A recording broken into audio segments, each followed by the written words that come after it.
You're still with me on the PMG News Network. My name is Dominic McDouglas. After more than half a year, I'm finally back in the studio after the ongoing situation which many of the businesses have shut down, but they are trying to recover for the economy. Last November 1, most of the Filipinos are not allowed to go to any of the cemetery to avoid large spikes of the disease. Though it is the right time that most of the people should stay at home, but not just that. There's the strongest tropical cyclone that were being hit by Typhoon Rolly with the international name Goni, as it destroys several areas in Bicol region, Catanduanes, Quezon province. Though that was definitely a bigger damage, and it is almost the same strength as Typhoon Haiyan or Yolanda last 2013. Regarding the status, as it is almost the same as Typhoon Quinta, but Rolly is more deadly this time. Here's the latest from Chloe Point. Chloe, good afternoon.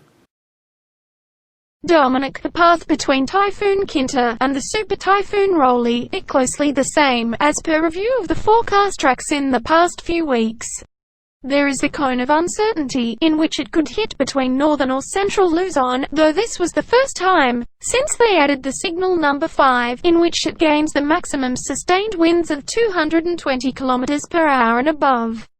And it didn't end up as Typhoon Rosie with the international name Angela back in 1995. But take a look closely. The forecast track still pushed through southern part of Luzon, but stronger than Typhoon Quinta.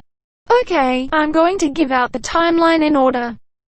At 4:50 in the morning, Rolly made its first landfall at Bato Catanduanes. The second one at 7:20 was Tiwi, Albay. 12 noon in San Narciso, Quezon, as its third landfall.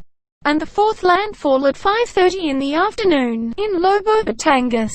All those times given on the screen are in Philippine Standard Time. That super typhoon slammed almost everything in southern Luzon. They ended up getting power and communication outages, though this is another disadvantage when ABS-CBN shut down their regional stations, leaving most provinces being devastated and sometimes declared as state of calamity. Ouch, that is definitely most dangerous there. The typhoon has started to weaken its strength that fast after the first 3 landfalls in the country. The Philippines is pledging to those people who wanted to help once more for the donations to recover in such area despite the pandemic, as we had an emergency meeting. Miggy 7215 will discuss about the scenario regarding to those who are affected by Typhoon Rolly. The specific topics are yet to be announced sometime in December. Those are the latest. Back to Chloe, you, Dominic. Chloe. Yes, go ahead. According to the forecast, in the last few days of October, as the tropical cyclone stays strong, as you said about the cone of uncertainty, supposedly the tropical cyclone should make a landfall somewhere in northern or central Luzon. But when it comes to the actual day, which is November 1, all of a sudden, even though we are on the signal number 4, but the typhoon passes through the southern Luzon again, same like what happened to Typhoon Quinta. Am I right?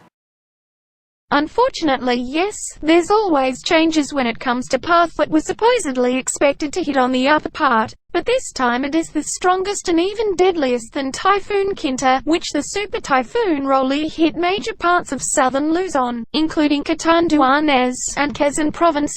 The first days of the bulletin is just the probability. Okay, Chloe, you may continue doing your report, and thank you so much. And before we go, we would like to announce that Miggy 7215, Chloe, and even the rest of the PMG crew are about to discuss regarding on what's happening by December 2020 as 2021 approaches. We will discuss about some serious issues. Though we are more focusing into communication, the specific topics are the pandemic, Christmas, and also this one, which is Typhoon Rolly. We will be discussing about that right away. Just in case that Miggy 7215 might be able to go out, we will find a way.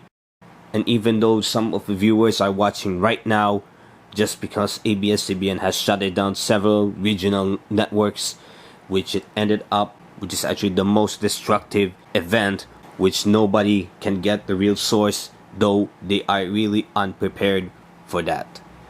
Without the real news or the radio, which you got the higher frequency, it's nothing.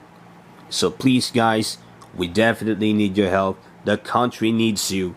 We need your help, as we will find a way just to give out the joy, especially to those who are affected, including the Albay. This is Dominic McDouglas. We are hoping that everyone will be safe in times of crisis. Good day, everyone.